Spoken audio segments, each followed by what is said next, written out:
hatulitendi neno. Kwa nini hatulitendi neno? Tulitendi neno.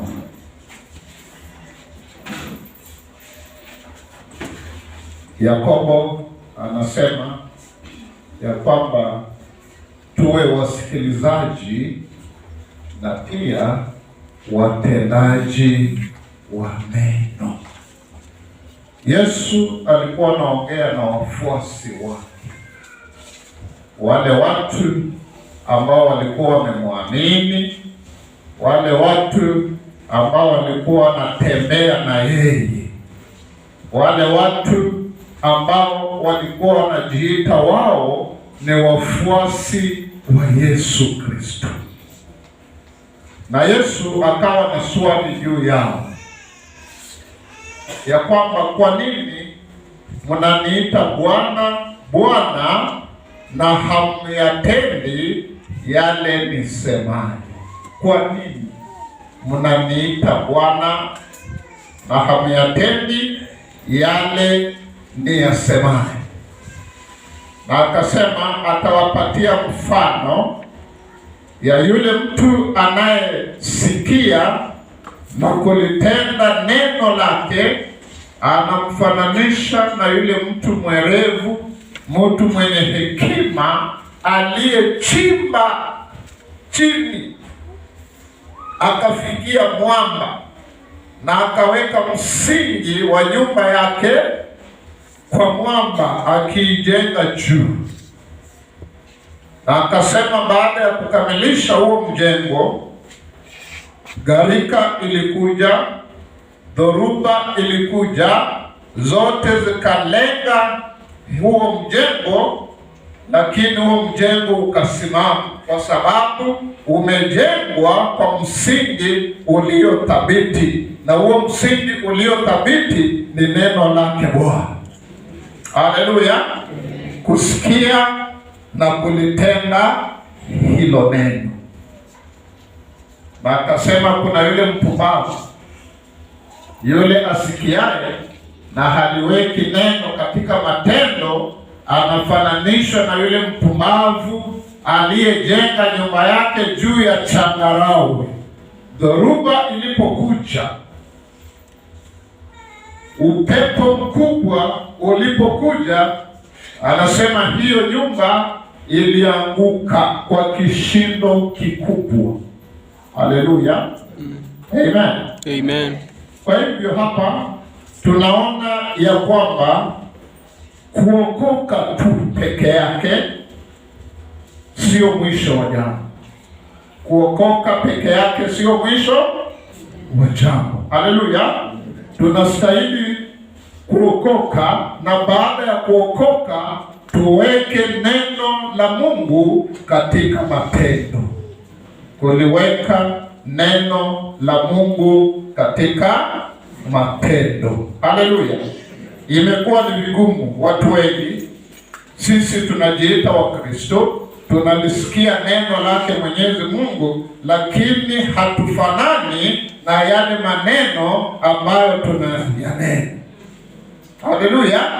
Hatufanani na huyu Kristo, hatufanani na yale maneno ambayo Yesu Kristo anayasema. Na kuna sababu nyingi ambazo zinafanya watu wasilitende neno lake Mwenyezi Mungu, na ni hayo ambayo tunataka kujifunza siku ya leo, kwa maana tunataka sisi tuwe wa Kristo ambao wanalitenda neno lake Mwenyezi Mungu. Sema amen. Kama unaamini wewe ni Mkristo na ni lazima uweze kulitenda neno lake Mwenyezi Mungu, siku ya leo tunataka kujifunza vizuizi na tuweze kuving'oa siku ya leo katika jina la Yesu Kristo. Amen. Na tutaangalia tu maandiko. Maandiko yanatueleza ni kwa sababu gani Wakristo wengi ni wale Wakristo tu wa majina na sio Wakristo wa vitendo. Ambia mwenzako usiwe tu Mkristo wa jina, bali kuwa Mkristo kwa vitendo. Nisaidie kuhubiri. Amen. Na pia wewe jieleze, mimi mimi nitakuwa Mkristo, sio kwa jina tu, bali kwa vitendo vyangu. Hebu pigia Yesu makofi kama unamaanisha na ambao unasema. Amen. Kuna mambo kadha wa kadha ambayo yanatufanya sisi tuwe Wakristo tu kwa majina na wala sio kwa vitendo. Jambo la kwanza ambalo linakuwa kizuizi ni ya kwamba tumeachilia mizizi ambayo ni chungu kuchipuka. Tumeachilia mizizi ambayo ni michungu kuchipuka. Kwa njia nyingine tunasema kuna machungu mengi ndani mwetu na kufanya sisi tusiweze kulitenda neno lake Mwenyezi Mungu. Haleluya! Tunapitia katika machungu. Mioyo yetu imebeba machungu ndani mwetu, na ni machungu ambayo tunayasikia tu na tunayafikiria, na hayo machungu yanatuweka unajisi, na pia sisi tunanajisi watu wengine. Haleluya! Bwana Yesu asifiwe.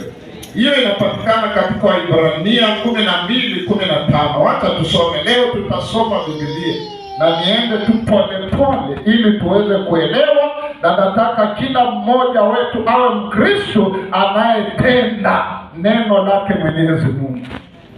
Amen.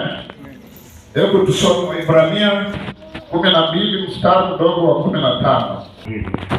Ukiangalia sana moto asipungukie neema ya Mungu, shina la uchungu lisije likachipuka na kuwasumbua, na watu wengi wakatiwa unajisi kwa hilo. Haleluya. Neno la Mungu linasema ya kwamba tuwe waangalifu tusipungukiwe neema yake Mwenyezi Mungu, na kuachilia shina la mizizi ya uchungu kuchipuka ndani mwetu. Haleluya. Bwana Yesu asifiwe.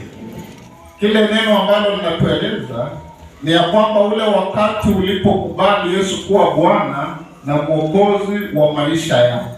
Haleluya. Huo uchungu ambao ulikuwa nao ulikufa msalabani wa Yesu. Haleluya. Ulikufa. Ile kazi ambayo Yesu alikamilisha, ukisoma Yohana 19:30 akasema it is finished pale msalabani, ni ya kwamba ule uchungu ambao ulikuwa nao Mungu aliufanya ukafa pale msalabani. Haleluya. Na ukawa mtu mpya, na ukatoka pale ukiwa na amani ambayo hauwezi ukaeleza. Haleluya. Ule muujiza wa kwanza ambao niliupokea wakati nilipokiri Yesu kuwa Bwana, nilipokea amani ndani ya moyo wangu ambao singeweza hata kueleza hiyo amani imetokea wapi. Haleluya. Kila uchungu ambao nilikuwa nao ulikuwa umekufa pale msalabani. Lakini sasa Waebrania inatuambia tuchunge sana hiyo iliyokufa isije ikachipuka tena. Haleluya. Tuna kibarua kikubwa.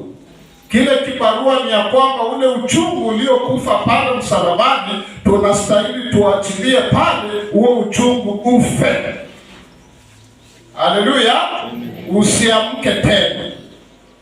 Ndio unaambiwa chunga hiyo zina ya uchungu, shina ya uchungu isije ikachipuka tena.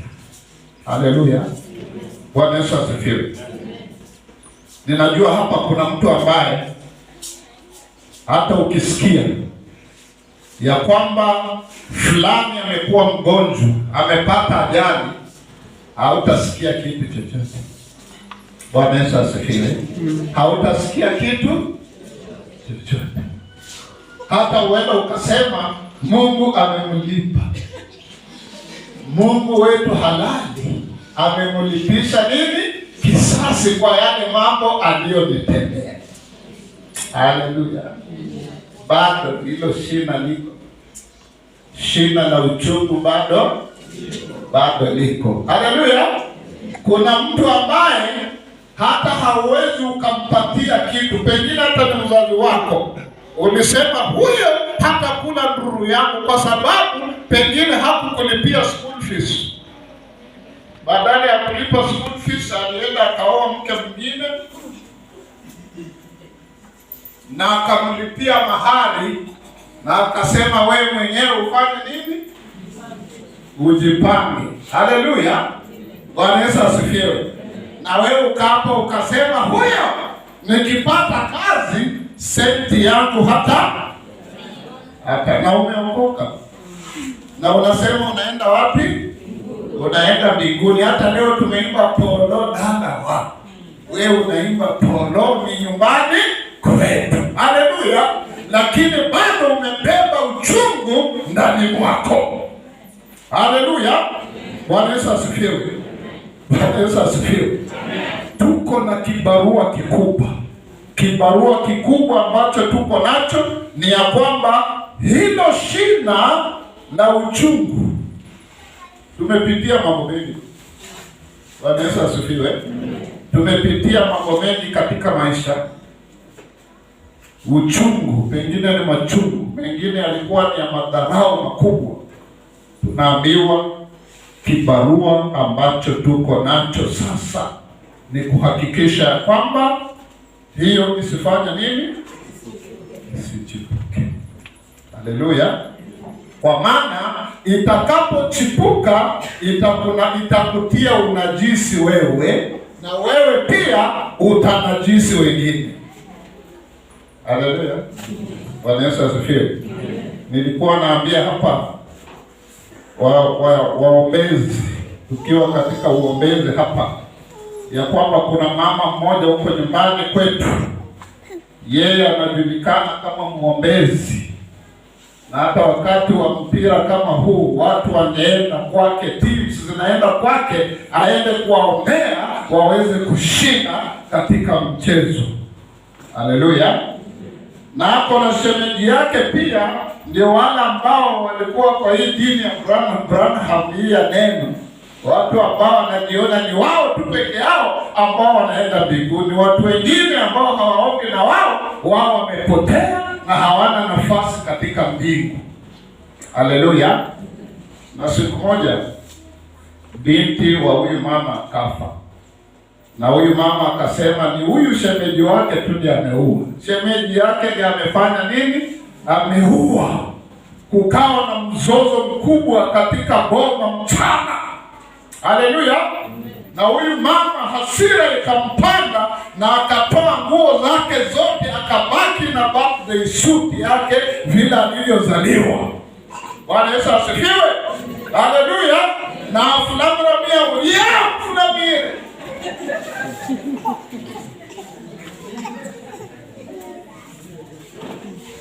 watu wakashangaa, mama muombezi kwanza ametoa nguo uchi mchana.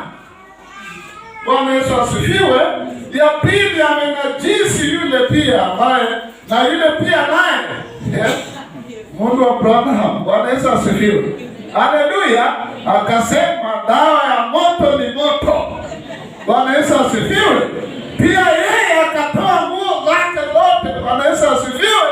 Pia yeye akamwonyesha uchi wake. Ikao sasa ni walokole. Haleluya! Na unajua mlokole akifanya kitu ni kama moto ambao umeasha kwa dry savannah grassland. Haleluya! Hata redio zitatembea na hayo, TV. Pastor amemchapa mshirika kofi. Haleluya! Na akija kumuuliza, shetani tu ndiye giza tu nilishika nikashtukia tu nimempiga kofi. Hasira, uchungu umekunajisi. Haleluya! Bwana Yesu asifiwe. Kwa hivyo unajua ninaongea juu ya uponyaji wa ndani. Kuanzia ile wiki iliyopita nilipokuwa nahubiri, ninahubiri tu mambo ya ndani ambayo anafanya sisi tusiweze kulipenda neno lake Mwenyezi Mungu. Haleluya. So wewe na mimi tunastahili kutizama ni nini kwa mtu wa kale, ule mtu wa zamani. Ndiye langawe Yosefu anadio sedo wanarero, ndiye langawe Yosefu magiwa Yesu. Haleluya. Bwana Yesu asifiwe. Lakini kuna ile magiwa kale, kuna ile usiku wa kale. Mimi kazi ambayo niko nayo ni kuhakikisha niangalie ule usimbo wa kale, ni wapi ambapo anainuka, ili niweze kumweka kwa msalaba wa Yesu. Haleluya. Aweze kulala, aweze kufa fofofo, ili tabia ya Yesu iweze kupatikana katika maisha yako. Haleluya. Bwana Yesu asifiwe. Haleluya. Am I communicating? So ninasema ya kwamba ni uchungu unaofanya tusiweze kulitenda neno lake Mwenyezi Mungu. Uliapa huyo sitamsalimia. Uliapa hata akifa sitaenda matanga yake. Na huko tu hapa. Bwana Yesu asifiwe. Oyo katane na afwe. Amasi kakae sindano lesina. Sindasene. Na Yesu anasema wapende maadui. Haleluya. Waombee watesi, ufanane na Baba wako wa mbinguni. Muni ngane Mungu ni Bwana. Haleluya. Bwana Yesu asifiwe. Haleluya. So ni uchungu. Huyo mtu wa kale ni lazima asulubishwe msalabani. Huyo mtu wa kale ni lazima afe pale msalabani, ili tabia ya Yesu iweze kuonekana maishani mwako. Haleluya. Oyo kana msala saimbo yani ma. Huyo nilimuomba chumvi na akaninyima. Hata niwe nayo gunia, mtoto wake akija, unajua ukinyima yeye unasahau. Unayetenda mabaya unafanya nini? Unasahau. Na aliyetendewa ndio huwa anakumbuka. Anabeba mzigo mkubwa. Kwa hiyo unastahili kusamehe. Haleluya. Yeye anakula, anakunywa, yeye hata akufikirii. Na wewe bado huko unafikiria tu yeye, hata ulali usingizi. Mbona una waste your time? Bwana Yesu asifiwe. Na Yesu alimaliza yote. Yeye ndiye angekuwa na uchungu. Wamemtoa nguo, wamemchapa viboko, wamemweka kwa msalaba, wamemdunga mkuki, wamemdhihaki pale juu kwa msalaba. Lakini yeye alisema, Baba, uwasamehe kwa maana hawajui watendayo. Amina. Alikukosea nini? Alikukosea kuliko yale watu walimkosea Yesu. Walimkosea Stefano. Stefano pia alipokuwa nakata roho akasema wasamehe kwa sababu hawajui wafanya watendavyo. Haleluya. Leo ninatangaza huyo mtu wa kale ni lazima afe katika jina la Yesu Kristo. Sijasikia nene afya. Amekufa kweli, atakufa tu kwa hiyo nene. Yesu asifiwe. Yeye atazidi tu kuchipuka. Atazidi kufanya nini? Kuchipuka. Bwana Yesu asifiwe. Alafu ndio nipe, pastor mshirika wako leo ndiye kwani amefanya nini? Bwana Yesu asifiwe. Amen. Abuye msataye. Mungu atusaidie. Huyo mtu wa kale siku ya leo ni lazima afe katika jina la Yesu Kristo. Asiinuke tena ili aweze kutupaka unajisi. Tunamweka kwa msalaba. Simama tu useme ninaweka mtu wa kale kwa msalaba wa Yesu. Ninanena damu ya Yesu juu ya huyo mtu wa kale katika jina la Yesu Kristo. Ninatangaza kifo kwa mtu wa kale katika jina la Yesu Kristo. Na wasamehe wote walionikosea. Ninasamehe na ninasahau katika jina la Yesu Kristo. Hebu pigia Yesu makofi. Huyo mtu wa kale amesikia. Huyo mtu wa kale amesikia. Amen. Jambo la pili ambalo linatufanya sisi tusiweze kulitenda neno lake Mwenyezi Mungu ni ya kwamba ndani ya moyo wetu, ndani ya moyo, I'm speaking about the heart, not the spirit. Ndani ya moyo wa mwanadamu ambaye anasikia Injili, kuna sehemu ya moyo ambayo haijaamini hilo neno. Haleluya. Kuna sehemu ya moyo wako haijafanya nini? Haijaamini neno ambalo roho yako ilisikia na akili yako ikasikia na ikaita Yesu akae ndani mwake, akae ndani ya moyo. Lakini moyo kuna sehemu za neno ambazo hatujakubaliana naye. Haleluya. Tusome Waibrania 3:12. Waibrania 3:12 nasema hivi: angalieni ndugu zangu, kusiwe katika mmoja wenu moyo mbovu wa kutokuamini, kwa kujitenga na Mungu aliye hai. Haleluya. Angalieni ndugu zangu, kusiwe na mmoja kati yenu ambaye ako na moyo mbovu, evil heart. Kuna watu katikati yetu ambao sio moyo wote, lakini sehemu ya moyo, haleluya, inaamini kwa sehemu. Mimi ninaamini hii inaweza kutendeka, lakini siamini hii inaweza. Haleluya. Hata kuna wale ambao na mioyo ambayo inasema miujiza ilikuwa ni ya kitambo, ni ya wakati wa mitume. Saa hizi hakuna nini, na huyo ni Mkristo pia ameokoka, anaenda mbinguni. Haleluya. Bwana Yesu asifiwe. So kuna sehemu ya moyo ambao unaitwa hapa moyo mbovu, ambao hauamini. Ninaamini hiki lakini hiki sikia. Ninaamini kwa maana neno la Mungu linasema Mungu anatusamehe makosa yote na anatuponya magonjwa yote.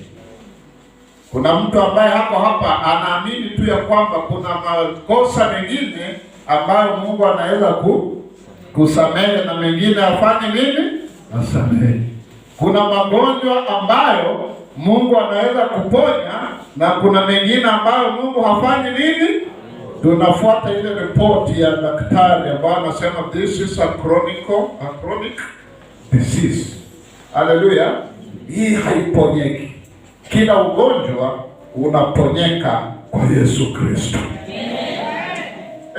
Ile mengi bado. Kuna bado mioyo mingine hapa isiyoamini neno la Mungu. Ninaamini tu kwa sehemu. Haleluya. Bwana Yesu asifiwe. Ninasema ya kwamba Yesu alilipa gharama ya uponyaji wa magonjwa yote. Kile ambacho tunastahili tu kufanya ni kuamini. Haleluya. Ni kuamini, na tunaamini kwa moyo. Haleluya. Tunaamini kwa moyo. Haleluya. Moyo. Tunaamini kwa moyo. Ndio tumeambiwa tuchunge sana kati yetu kusiwe na mtu ambaye ana moyo mbovu usioamini. Haleluya. Usioamini. So kuna mambo, ndio sababu Yesu alikuwa anauliza unataka nini? Na ukishaongea anasema imani yako imefanya nini? Imekuponya. Haleluya. Imani imefanya nini? Imekuponya. Haleluya. So tunapoongea juu ya uponyaji wa ndani, tunaongea juu ya injili. Tunafanya uinjilisti kwa ile sehemu ya mioyo yetu ambayo haijaamini. Bwana Yesu asifiwe. Ambayo haijafanya nini? Haijaamini. Nilikuwa na meza madawa blood pressure, na siku moja nikaenda maombi. Daktari alikuwa ameniambia kwa sababu na meza haya magonjwa, hata usithubutu kufunga, kwa maana wakati unapofunga sijui mwili unakuwa namna gani, na hapo sasa mishipa inaweza ikapasuka. Haleluya. Bwana Yesu asifiwe. Na nikamwambia sasa, mimi ni pastor. Mimi ni pastor. Na pastor nitakuwa pastor gani ambaye hafungi? Bwana Yesu asifiwe. Kwanza tulikuwa tunaenda clinic pale Ampata. Tumepanga laini pale. Bwana Yesu asifiwe. Na unajua ukitoka Ampata kuna mtu akikuona tu unatoka pale Ampata. Kumbe huyu pasa anatuhubiria, na yeye pia ana njia za lukumba. Bwana Yesu asifiwe. Haleluya. So nikawa nimeketi pale nahubiria hawa watu ambao tuko nao tumengojea live, na nikajiuliza mimi nafanya nini hapa? Bwana Yesu asifiwe. Nikaanza kuhubiria moyo wangu. Haleluya. Wewe moyo Bwana, kubali ya kwamba Yesu anaponya magonjwa yote. Haleluya. Na nikajieleza leo lazima uende ufunge. Yesu asifiwe. Na nikaenda kufunga. Na nilipofunga huko siku 3, hata nilitupa huko magoma dawa, nikasema nilienda Kakamega. Bwana Yesu asifiwe. Na nikatupa huko madawa, nikasema mimi nimepona, sitameza tena haya magoma dawa. Haleluya. Sikwambie uende ufanye hivi vile nilifanya. Ile ninasema kwanza hubiria moyo wako usioamini. Hiyo ndio ina hili. Uweze kuamini, uweze kupokea, uweze kujua ya kwamba hili ndio posho lako, uponyaji ndio posho lako. Usiende tu tupe, pasa nitupa, wacha hata mimi nitupe.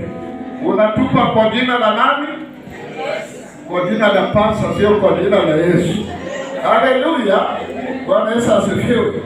Unapotupa, tupa kwa jina la nani? Na wewe umehubiria moyo wako. Haleluya. Moyo wako umepokea. Niliwaeleza hapa, kuna mhubiri mmoja napenda kusoma vitabu zake, na yeye ni mhubiri wa imani kule Marekani. Anaitwa Kenneth E. Hagin. Huyu jamaa alikuwa na kansa na ilikuwa sijui imefika stage 4, ile ambayo sasa hakuna matibabu yake. Akawa hako kwa ward, na hii COVID imefanya siku hizi tunajua terms zingine. Kuna ICU iko tofauti na HDU, High Dependence Unit. Haleluya. Yaani hauwezi ukaishi tu peke yako ukajisupport, hata kupumua wamekuwekea kila kitu machine, wakiondoa umeenda. So akawa amewekea hizo vitu, na akiwa kitandani akapokea ufunuo wa neno ya kwamba ukiwa na imani, haleluya, yote inawezekana. Haleluya. Na ikawa na uzito ndani mwake, kwa yule anayeamini yote anafanya nini? Yanawezekana. Inaanza na kusema kwa Mungu yote yanawezekana, na kwa yule anayeamini yote anafanya nini? Yanawezekana. Akasema hapana, mimi nimepona. Haleluya. Akaambia daktari, mimi nimefanya nini? nimepona. Niondoe hizi mashine zako. Wewe tumekupatia tu wiki 3 ufe bwana. Mimi nimepona. Bwana Yesu asifiwe. Amen. Niondoe. Hebu weka tu sahihi, wasiseme negligence of duty. Haleluya. Akaweka sahihi, Yesu ameniponya. Haleluya. Na akatoka tu pale, bila ameinuka anaendelea kupona, anaenda akipona. Baada ya wiki kadhaa karudi kule wampime, wakapata virusi vyote vya kansa vimeisha. Wanaangalia ripoti na wanamwangalia ni yeye ama ni nani. Ripoti inasema wewe unastahili kuwa umekufa. Yesu asifiwe. Lakini kile tunaona hapa sasa hauna kansa. Ni nini imetendeka? Ni Yesu. Haleluya. Bwana Yesu asifiwe. So hapa neno linaongea na wale ambao wameokoka. Haliongei na wale ambao wako nje. Linasema ya kwamba katikati yetu, ndani ya mioyo yetu na mioyo mibovu ambayo haiamini neno lake Mwenyezi, haliamini ile kazi ambayo Kristo aliikamilisha pale msalabani na akasema imekwisha. Haleluya. So tunapoongea juu ya ina hili uponyaji wa ndani, ni kufanya tu injilisti. Jifanyie mwenyewe injilisti kwa moyo wako. Haleluya. Na uweze kuamini hili neno. Uweze kuamini ile kazi ambayo Kristo aliikamilisha pale msalabani. Warumi 10 mstari mdogo wa 9 hadi 10 unasema ya kwamba tunakiri kwa midomo yetu. Tunakiri kwa midomo yetu na tunaamini kwa moyo. Haleluya. Mdomo unakiri, lakini kile kinachoamini ni nini? Ni moyo. Kwa hivyo lazima moyo wako ufanyiwe uinjilisti. Na unapozidi kuisoma pia inasema ya kwamba kwa mioyo yetu tunaamini hadi tunakuwa wenye haki. Tunaamini hadi tunakuwa wenye haki. Lakini kwa ulimi wetu tunakiri hadi tunapokea wokovu. Haleluya. Ulimi unatupatia wokovu, lakini moyo unatupatia haki. Haleluya. Amen. So lazima tunene na hizo sehemu ya mioyo yetu isiyoamini. Tunene damu ya Yesu juu ya huo moyo ambao hauamini. Tuulete kwa msalaba na tutangaze maisha ya ufufuo juu ya moyo ili tuweze kutenda maneno yake Mwenyezi Mungu. Haleluya. Bwana Yesu asifiwe. Huu moyo usioamini ni lazima tunene damu ya Yesu juu ya huo moyo na huo moyo uweze kukombolewa. Haleluya. Juu ya huo moyo usioamini tunastahili kuupeleka kwa msalaba wa Yesu. Kwa maana Kristo Yesu alimaliza yote pale msalabani. Haleluya. Huo moyo uweze kupokea maisha ya ufufuo. Kwa maana tuko na nguvu ya ufufuo ambayo iko ndani mwetu. Haleluya. Huo moyo uweze kufufuka na uamini neno lake Mwenyezi Mungu, ili neno la Mungu liwe sehemu ya maisha yetu. Amen.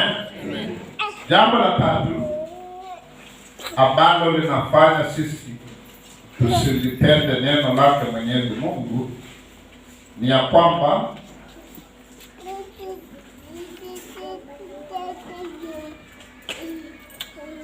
we have not fully died to ourselves.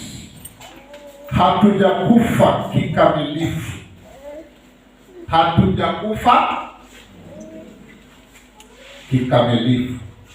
So kile ninachoongea ni juu ya kusulubisha. Hatujasulubisha maisha yetu. Hatujasulubisha. Sio wewe unastahili kuishi, bali ni Kristo anayestahili kuishi ndani mwako. Sio wewe. Kwa maana wewe unaposema mimi naishi, huyo ni mtu wa kale anainuka. Haleluya. Lakini ni Kristo anayestahili kuishi ndani mwako. So wengi hatujasulubisha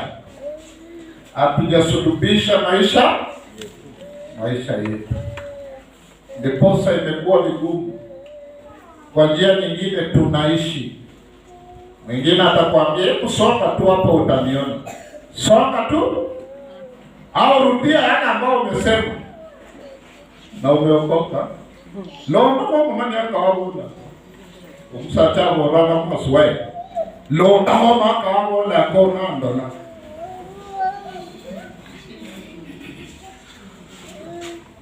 Bwana Yesu asifiwe.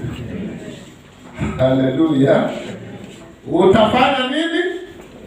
Ni wewe unaishi, sio Kristo. Bado hujajisuluhisha. Bado haujajisuluhisha. Wengi bado hatujajisuluhisha. Kwa hivyo tunastahili kusuluhisha maisha yetu. Wakorintho wa kwanza 15:31. 1 Corinthians 15 verse 31 inasema, mimi ninakufa kila siku. I die daily. Paulo ndiye alikuwa anasema ninakufa kila siku. Haleluya. Hasira inajaribu kupanda.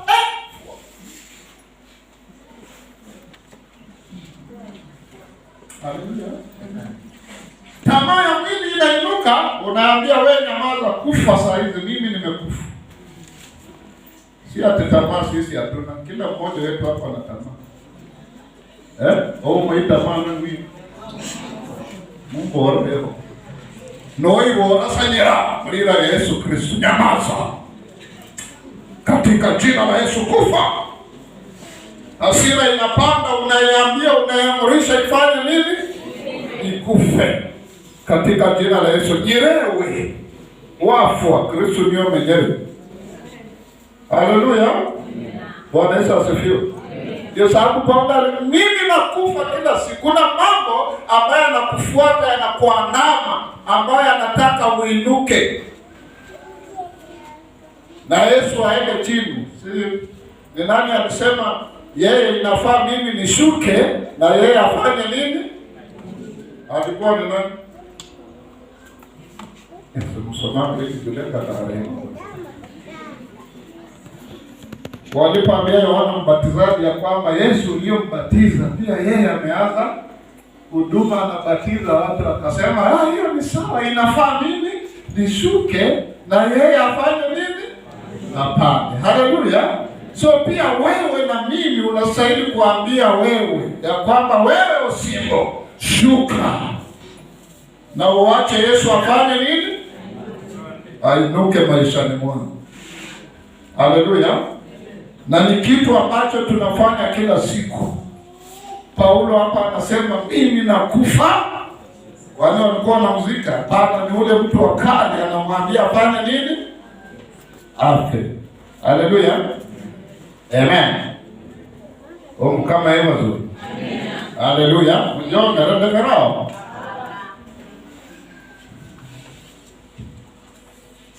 Amen. Hapo tuko kukufa. Tena Wagalatia 2:20. I have been crucified with Christ. Nimesulubishwa pamoja na Yesu. Wagalatia 2:20. Nimesulubishwa pamoja na Yesu. Sio mimi ninayeishi sasa. Na maisha ninaishi ndani ya nani? Ndani ya Yesu. Mengerada. Lakini wala munamanye. Munanjo na. Bwana Yesu asifiwe. Haleluya. Bwana Yesu asifiwe. Sisi ambao tumeokoka tumesulubishwa pamoja na Kristo. Kuokoka ni kusulubishwa pamoja na Kristo. Sio wewe sasa unayeishi, lakini ni Kristo anayeishi ndani mwako. Haleluya. Na je, tunaona Kristo ndani mwako? Vile unavyoongea tunaona Yesu. Vile unavyotembea tunaona Yesu. Vile unavyokula tunaona Yesu. Vile unavyovaa tunaona Yesu ndani mwako. Bwana Yesu asifiwe. Vile unavyotenda matendo yako tunaona Yesu. Bado haujasulubishwa pamoja na Kristo. Haleluya. Paulo anasema nakufa kila siku. Tena anaendelea kusema katika Wagalatia hiyo 2:20, nimesulubishwa pamoja na Kristo, na sasa sio mimi ninayeishi. Sio mimi ninayeishi, bali ni Kristo. Maisha ninayoishi sasa ninaishi ndani ya nani? Ndani ya Yesu. Ni Yesu anayeonekana. Yesu ndio ndoka. Bado wakula Yesu. Haleluya. Ndio sababu Yesu alikuwa anamwambia, kama umeniona mimi umeona Baba. Haleluya. Pia wewe unastahili kusema kama umeniona mimi umemuona Kristo. Haleluya. Kristo aonekane ndani mwetu. Hapo tu. Katika Wagalatia 5:24, Wagalatia 5:24 inasema na wote, and those who belong to Christ Jesus have crucified the flesh with its passion and desires. Hallelujah. Na wote walio ndani ya Kristo wamesulubisha miili yao pamoja na shauku na tamaa. Haleluya. Ameone noita mamuno no Kristo. Bado haujakufa. Wewe unaishi. Haleluya. Haujakufa, wewe unafanya nini? Unaishi. Walio ndani ya Kristo wamesulubisha miili yao pamoja na shauku, passion, na tamaa za mwili, wamesulubisha katika jina la Yesu Kristo. Kwa hivyo tunapoongea juu ya, tunaona hapa tunapoongea juu ya kusulubisha miili yetu, kuna mambo mawili. Jambo la kwanza ni wewe unasulubisha, kuna kazi ambayo unastahili kufanya wewe. Haleluya. Na ya pili ni ya kwamba uruhusu Kristo pia aweze kukusulubisha. Haleluya. Hauwezi peke yako, ni lazima uruhusu nani?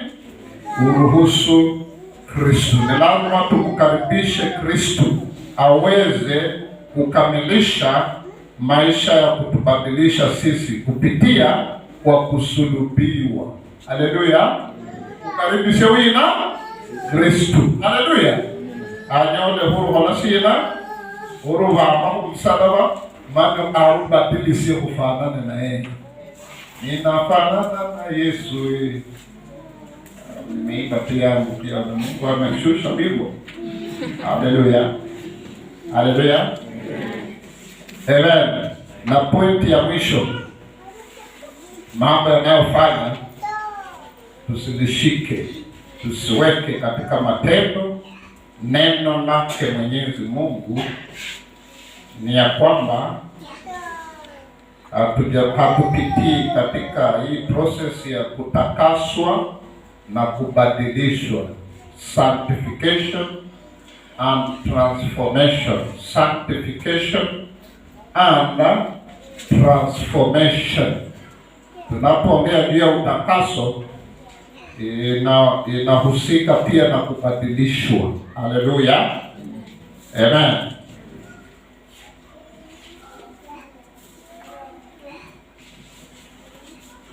So tunapoongea juu ya kutakaswa, ni ile kazi ambayo Roho wa Mungu anafanya. Kazi ambayo Roho wa Mungu anafanya ili aweze kutufanya tufe zaidi na zaidi msalabani mwa Yesu Kristo, ili tuishi maisha mapya. Tuishi maisha mapya. Haleluya.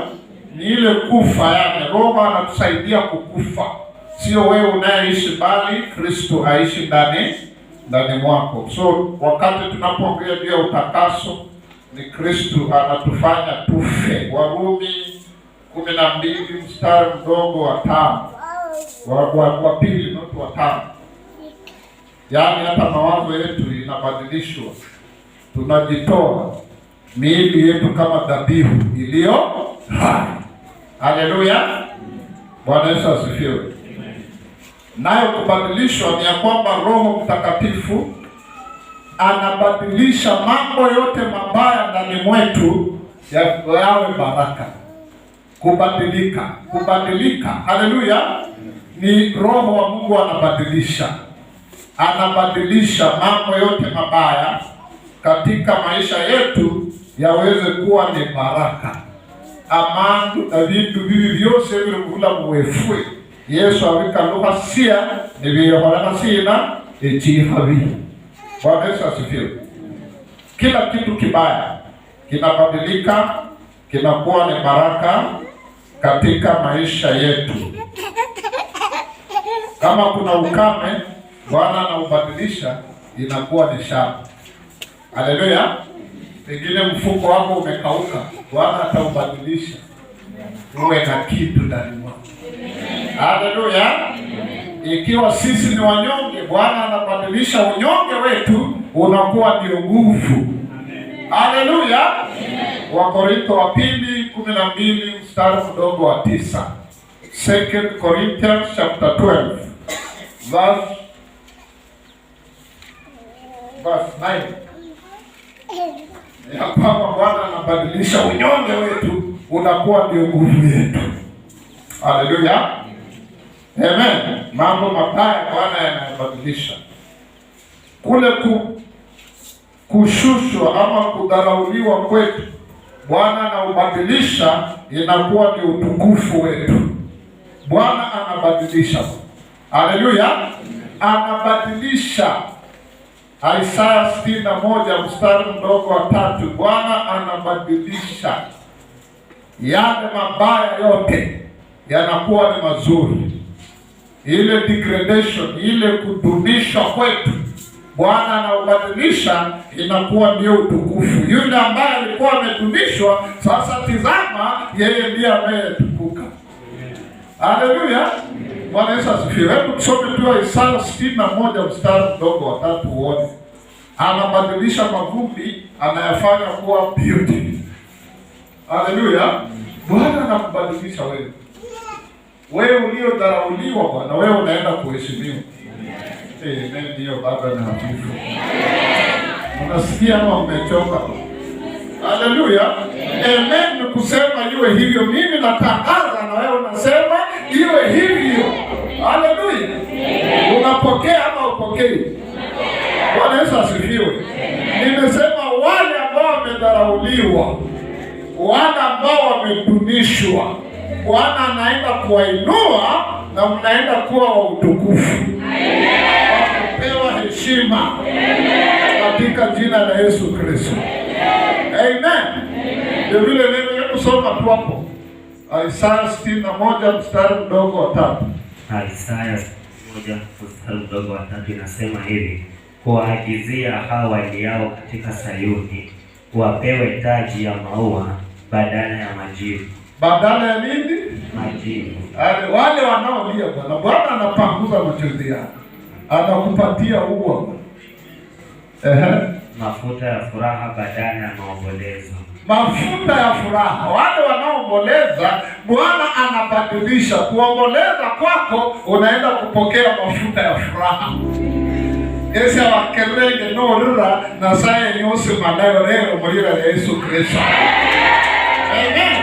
Kilichokuwa kinafanya wewe ulie, Bwana anakiondoa. Bwana anaking'oa siku ya leo na anakupatia mafuta ya furaha. Unaenda kuwa furaha katika jina la Yesu Kristo. Amen. Ya roho nzito. Hebu rudia hiyo mashini. Vazi la sifa badala ya roho nzito. Vazi la sifa badala ya roho nzito. Haleluya. Kuna wale ambao wamesononeka ndani ya mioyo yao, hata hawezi wakatangaza Bwana asifiwe. hana kitu chochote cha kumsifu Bwana kwa sababu moyo wake umekuwa mzito, lakini Bwana anasema anaenda kubadilisha huo moyo mzito na akupatie sasa roho ya sifa. Haleluya! Watu wataenda kukusikia wewe ukisifu na wajiulize ni nini kimetendeka. Huyu ambaye huwa amenuna kila wakati anasifu, ni nini kimetendeka? Nesi. Amen. Haleluya. Sio kuna mabadiliko. Imeishia hapo. Endelea. Wapate kuitwa miti ya haki. Amen. Iliyopandwa na Bwana. Iliyopandwa na Bwana. Wanaenda kusema huu ni mti wa haki uliopandwa na Bwana. Watakapokuona watasema hapana, huu ni mti wa haki uliopandwa na Bwana. Haleluya. Ili atukuzwe. Ili Bwana afanye nini? Atukuzwe. Haleluya. Kuna wengine hapo wanaogopa hata wachawi. Akienda kwao anaenda usiku. Haleluya. Na neno la Mungu linasema wewe ndiyo nuru ya huu ulimwengu. Nuru inaangaza na giza haliwezi likashinda. Bwana Yesu asifiwe. Haleluya. Ninatangaza wewe unayetoroka wachawi, haleluya, ya kwamba wachawi ndio wanaenda kutoroka wewe katika jina la Yesu Kristo. Wanaenda kutoroka wewe katika jina la Yesu Kristo. Wale wanaorusha videge wakikuona wanaenda kutoroka katika jina la Yesu Kristo. Kwa maana anaporusha kidege kwako kinamrudia yeye, na yeye ndiye anayeugua katika jina la Yesu Kristo. Haleluya. Bwana Yesu asifiwe. Amen. Utakuwa unatangaza naja sasa. Tarehe 25 nitakuwa nakuja kijijini. Utangaze mapema, wachawi watoroke, kupatie njia katika jina la Yesu Kristo. Amen. Haleluya. Kwa maana wewe unasikia na kulitenda neno lake Mwenyezi Mungu. Amen. So lazima tupitie utakaso na kubadilishwa. Utakaso na kufanya nini? Na kubadilishwa katika jina la Yesu Kristo. Whether we have sinned or was sinned against, God has written wisdom and knowledge into us so that now we can help others. Hallelujah. Iwe tumekosewa au sisi tumekosea watu wengine. Hallelujah. Unajua sisi tumekosewa na pia tunakosea watu wengine. Haleluya. Ya kwamba sasa Bwana amekubadilisha, ameweka hekima na maarifa ndani yako ili uwe wa msaada kwa watu wengine. Haleluya. Uwe wa msaada kwa watu wengine wanaopitia ile shida ambayo ulipitia. Sasa wewe utakuwa na imani na usisononoke. Bwana Yesu asifiwe. Wewe muamini tu Bwana na utapata wokovu wake. Haleluya. Mshike tu Bwana, shika neno lake Bwana. Haleluya. Yaani wewe unaenda kuwa mtu wa kufanya nini? Wa kufariji watu wengine. Unaenda kuwa mtu wa kusaidia, kuombea watu wengine ambao wanapitia katika maneno mabaya. Haleluya. Bwana Yesu asifiwe. Kwa njia nyingine ni lazima tufurahie hata mabaya yote na mazuri ambayo tumepitia. Mabaya na mazuri ambayo tumepitia tunastahili kufurahia. Kwa maana Bwana anatutumia sisi tuwe wa msaada kwa watu wengine. Yale mabaya uliyoyapitia ilikuwa tu ni mtihani ili Bwana aweze kukutumia wewe kusaidia wengi. Sema amen. Haleluya. Uwe wa msaada kwa wengine. Amen. na iko pia katika maandiko. Wakorintho wa pili 1 mstari mdogo wa 4. Wakorintho wa pili 1 mstari mdogo ni wa 4. Haleluya. Kubadilishwa kuna maanisha nini? Kubadilishwa kuna maanisha ya kwamba shetani hajapata ushindi maishani mwako. Amen. Haleluya. Hiyo kubadilishwa ambayo tumesema, ulikuwa unalia lakini Bwana anabadilisha. Utafanana hivi, Bwana anabadilisha. Haleluya. Ni ya kwamba shetani hana ushindi maishani mwako. Haleluya. Hata hiyo kichapa amekupatia baada ya kushinda. Haleluya. Hiyo jina lake ambalo amechafua baada ya kushinda. Haleluya. Lilo jina lake ambalo limeharibika bado shetani haja kushinda. Haleluya. Kwa maana Bwana anabadilisha mambo yote yaweze kutenda kwa wema kwa ajili yako wewe ulioitwa kwa ajili ya makusudi yake Mwenyezi Mungu. Warumi 8:20 na ngapi? 28. Haleluya. Warumi 8:28. Haleluya. Mambo yote, hawajasema mambo mengine, mambo yote yawe ni mazuri au ni mabaya, Bwana anasababisha yaweze kutenda kwa wema wa utukufu wake. Amen. Anayekufungia mlango kumbe anakufungulia mlango. Oh, Bwana haleluya. Kumbe sasa yeye ndio anafanya ile kitu kwa kimombo inaitwa acceleration. Anafanya uende kwa speed kabisa ufikie hatima yako katika jina la Yesu Kristo. Sijasikia mimi hapo. Wewe unaamini tu limalizwa kabisa Bwana. Na Bwana amesema anabadilisha